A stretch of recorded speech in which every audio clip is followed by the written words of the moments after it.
Hey everybody, my name is Emma, and welcome to a Nerdy Wednesday, I guess. We're filming this in bed on my laptop because I'm exhausted from the last week, and I have been sick with a bad cold and allergies for the last week and a half. So, we're not sitting up. That's not a thing that's happening today. I've been sneezing a lot. I just cleaned my room up a bit so there's less dust, because that's causing my sneezing a lot, but anyways, can't be bothered. But anyway, today is World Mental Health Day, so I knew I had to talk about something. So today I would like to talk to you about therapy. Now, I have been going to a therapist since age 12. I've gone through a lot of different therapists. A lot of the reason for that was because I started off with a therapist I would only see once a month, but that wasn't enough for me. This program was still in its infancy, and so they weren't completely filled up yet. Like, they were still working on all of the logistics. Then a lot of the other ones where they were either retiring or moving on to a different place to practice, or one of my therapists had to move out of state to go take care of her parents. So I went through a lot of therapists because of that. But right now I am seeing a therapist who is very nice. I've been seeing her for about a month or something like that. And I'm currently going to therapy twice a week to help my mental health. I've talked about it before. I have a lot of stuff going on in here. A lot of depression, anxiety, some traumas from the past 7 years, that sort of stuff. I won't be getting really deep into that, but I did want to talk to you about what therapy is and why it might help other people. So basically, therapy is when you talk to a person or in a group and talk all together about things that are happening in your life, concerns that you have, and problems that you're facing, normally on a regular schedule, anytime from once every couple of months to every day. I have had therapy every day when things got really bad and I got into an intensive outpatient program where I would go to a hospital from like 9 a.m. to 3 p.m. And I would be there and we'd do activities and we'd have group therapy and there'd be individual therapy. So I know what that's like as well. Some therapists have a license to practice medicine, so they can prescribe you medications like antidepressants, antipsychotics, anti-anxiety pills, all of those sorts of things. My current therapist does not. I also see a psychiatrist on the side, and she prescribes my medications, and, every so often I'll go see her and be like, how's it going? And I'll get my refills filled, because that's how medicine works, I guess. So the process to get a therapist, first you have to look for any clinics in your area. There are some bigger clinics that are like through hospitals or specific psychiatric things. Like there's Volunteers of America, which I think is called Nova now. In Minnesota, there's also Reed Psychiatric. Park Nicollet has a mental health thing in their clinics. It's different all around. And then there are also like individual therapists who aren't connected to a company. Neither one of them is better than the other. It's just about, do you fit with the person? And also, like, are you able to forward it and get to it, and, are they able to take you? Do they have room in their schedule? So what you'd want to do is start off by contacting any sort of clinic or person, like write them an email, call them, sort of thing, and ask if they have any openings. If they do, that's great, and you can ask to meet them, see what it would be like to have therapy with them. Otherwise, you might have to go on a waiting list for, a couple of weeks or a couple of months, or you can try somewhere else. If you're having a lot of trouble in your life, I would personally recommend trying somewhere else. So once you found a therapist, they'll ask you to come into their office, and you'll start by filling out a lot of paperwork. It's very standard. They'll ask you about your information, your health insurance, who they're going to be charging, any medical conditions that you have, family history of medical conditions, symptoms that you've been having, what you want out of therapy. Have you been to a therapist before? do you do drugs, all of that sort of stuff. And then they'll also have you read and sign the legal things, HIPAA, which is basically the consent forms, and you consent to treatment, you consent to the payment.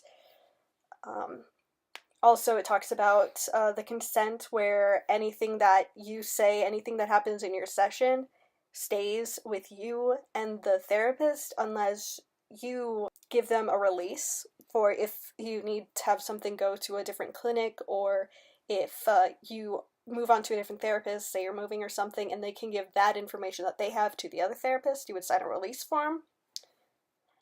And also that everything is kept confidential unless you have a plan on hurting yourself or hurting someone else, in which case they legally have to get you help. They have to tell someone.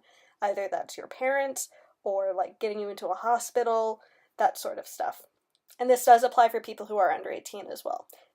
You don't have to tell anything to your parent. They don't have to tell anything to your parents unless it's in those two categories of you're going to hurt yourself or someone else and you have a plan. So then you'll meet with the person, they'll read over the paperwork and they'll talk to you about it. They'll ask you about, why you're coming into therapy, what you want to see, what you want to work on. Like, I want to work on my anxiety and my depression and, getting past things that have happened in my past, and basically make it so I'm not constantly at lower levels, or so that way I'm not in low levels for as long, and learn coping treatments and all of that sort of stuff. And so they might either take you or be like, I don't have the ability to do this. I think this style of therapy would work better. So like if you're in a really, really bad place, but they can only see you once a month, they might say you should go somewhere where they can see you every day or every week, which is what happened to me back when I was first starting out therapy. So basically, then what happens is whenever you plan on doing it, for me it's twice a week, you will go into the clinic and you will talk to your therapist. They might have you fill out a form every time where it's a standard in the last 2 weeks. How often have you, felt depressed? And it's never a little bit, half of the days, most of the days, and every day. Or like, have you had whatever. That's sort of a standard form. So that way they can see where your levels are for, the past. Or they might not. At my current place, they do not, but I did have it at my last place of therapy. And so they might have you do that, or they might just have you come into their office, then you sit down and they'll start asking you about what's been happening or what we want to talk about today. And then the therapist will be someone that you can talk to about literally anything with the confidence that they will keep it confidential and will not judge you. If you do end up with a therapist who starts judging you, please leave them and go somewhere else. I have had one therapist and one psychiatrist who did that, didn't listen to me, and I had one therapist who said that I was faking all of this for attention. I left instantly. I felt scared and terrified, so I left them, and now I'm with a better therapist who believes me about all this stuff. And also, the psychiatrist didn't believe the doctors who had done all of the testing to see what illnesses I have. And so I didn't feel heard, and then she also made fun of me for some of my quirks, so even though they're like not bad things. So I left them as well, and I'm with a better person who has helped me. Now, most therapists aren't like this. There are some who just really need to not be in practice, but that's like the same thing with teachers. Some of them shouldn't be teachers. But most therapists are fine. It's just about fitting the person with the therapist. Like, the first therapist that I went to, I didn't feel like I could talk to them as much because they seemed rather motherly because of their age and their tone of voice and all of this stuff. And so I wanted someone who was more, down to character with a 12-year-old. So that's why I left my first therapist, because it didn't fit. And that's completely fine. And they won't judge you, they won't be mad at you. They want what's best for you. Also, your therapist will help you advocate for yourself, and if you need to go into psychiatric ward for any reason, they should be able to help you and help with the kind of release of information or making sure that you do get help. My personal therapist has said that if I ever feel like I need to go into the hospital, like the ER, if I contact her and she will call them so they know that I'm coming and that I need to be in there, so that way I can get the proper treatment. Because unfortunately, a lot of places don't have a lot of psychiatric beds. I wrote a little essay on this in my first semester of college, but things have gotten better. The article that I used happened in 2011, and things have been getting better. Stigma has been going down. There have been the It's Okay to Talk About It campaign that was in like 2012, 2013. And so things are getting better and people are understanding it more. Now, the therapist is not able to fix your problems for you. That's not a thing that happens. They can help you get medicine if they are an MD. They can give you coping tools like deep breathing, like writing in a journal, like things to help you if you're having a psychotic break, or if you're having an anxiety attack, or, ways to help you make sure that you're taking care of yourself, your basic needs. Like, if you're having trouble eating or you're having trouble showering, they will give you tips or things that will help you. Like, I've seen on Tumblr, someone's therapist said that you don't have to make a sandwich. You can just eat sandwich stuff without using the energy to fix a sandwich. And that's sort of the thing that they'll do. They'll make sure that you're able to function on a normal level without having to overwork yourself if that's something that happens to you. Or they'll help you process traumas or hallucinations or anything like that.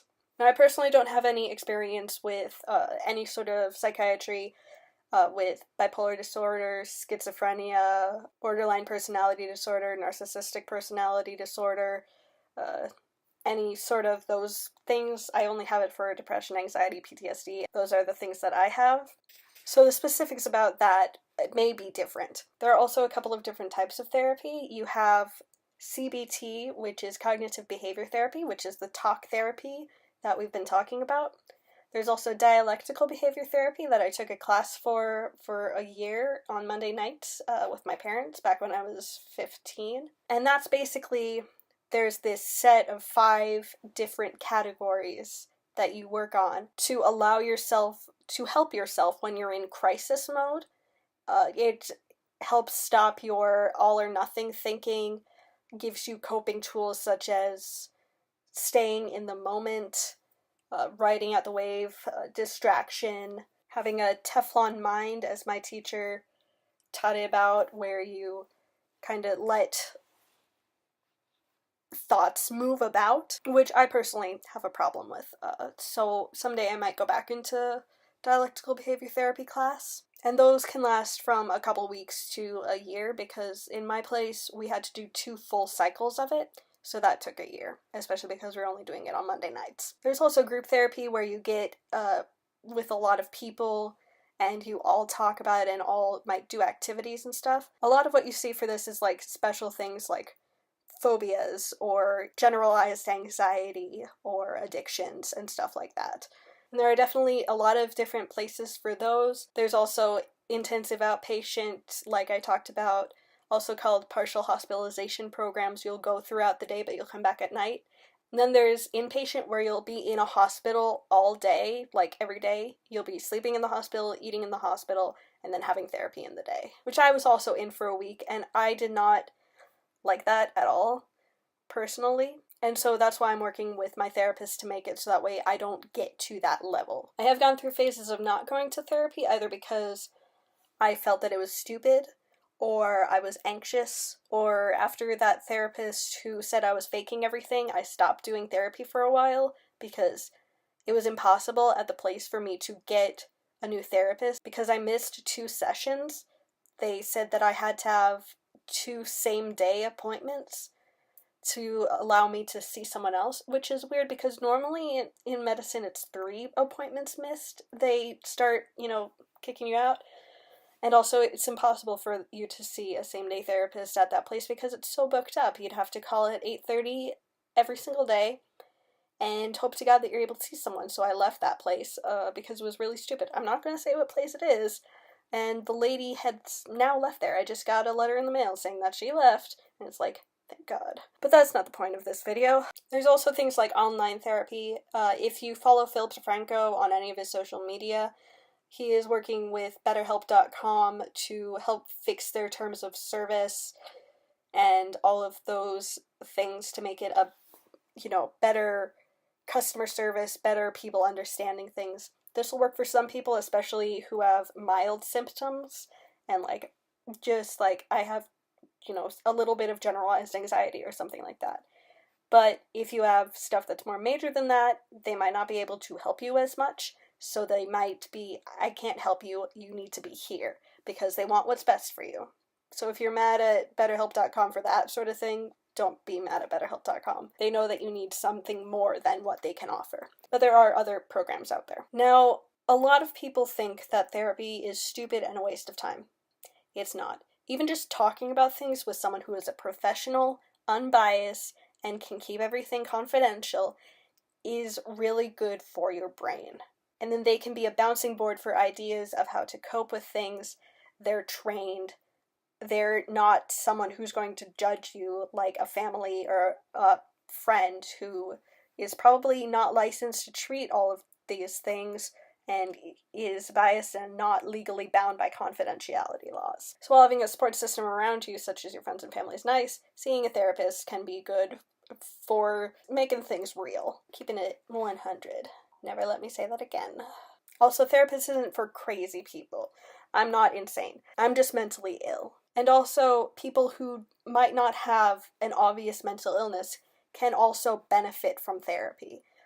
Making sure that you're taking care of yourself, or if you're having some sort of problem or you're really angry at something, having someone to talk to can help, like a counselor. It's just like getting things off of your chest, or if something does come up, you have them to help you process what happened so you can figure stuff out on your own, and then you'll be prepared for if something like that happens again. And for those sorts of people, seeing a therapist once a month even can really help you out. There are also therapists for if there's some sort of dysfunction in a family, in a relationship, all of those sorts of things. Never let anyone tell you that you're weak for going to therapy, or that you're insane for going to therapy, or that therapy doesn't help. It does help. I promise you, I'm feeling 1,000,000 times better now that I have a therapist who listens to me and believes me than I did back when I didn't have a therapist. So anyway, happy World Mental Health Day, everyone. If you are having problems with your mental health, I have left some hotline and text lines down below in the description box. And I hope that this was informative for you guys and maybe pushed you to seek help with therapy if you've been wishy-washy on it, or if you were concerned about what it was like.